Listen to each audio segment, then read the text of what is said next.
What I really see, though, where I think the real money in this concept is the way it engages employees.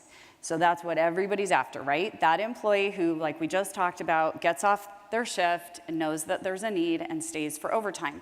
The person who does the things because they want to, not because they have to. They put in discretionary effort into their work.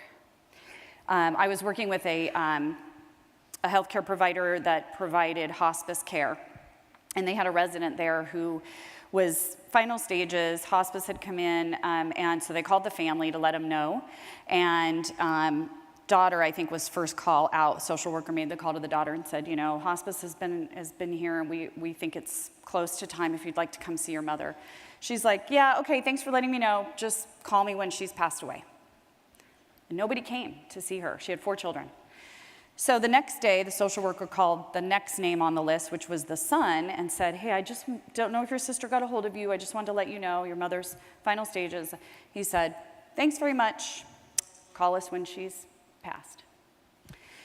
And the staff, she'd lived there, I think, about 3 years, and they had grown quite close to this resident, and they were quite distraught that nobody was coming to see her. So they actually worked out a schedule among themselves, the caregivers did, so one of them could stay with her 24 hours a day, unpaid, just to be there with her.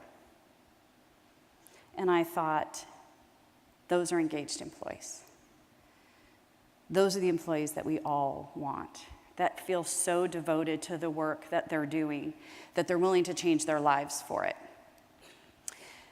But it's challenging, as we've just talked about. The national engagement rate is 30% and has remained steady for the last 12 years.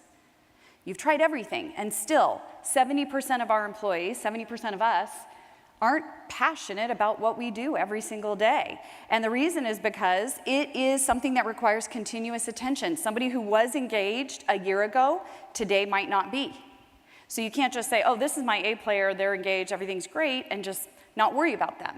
In fact, I wrote an article called, Thanks for Being a Star Performer, Now I'll Ignore You. Because you know how it is, right? That star performer who's always there, dependable, we don't worry about them, they're low maintenance. They can easily start to fall off the radar. It's also unique. Each person has their own thing that engages them to the work, so you can't use a one-size-fits-all approach. We also know it's not about pay for performance, as you know. You can't buy engagement.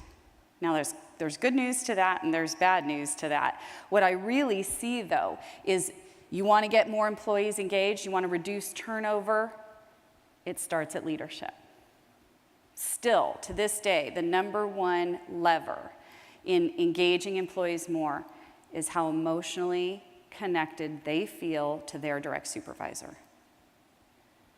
So this is the good news of this. This is something we can control, this piece of it. But it means you have to take a hard look at your own level of EQ.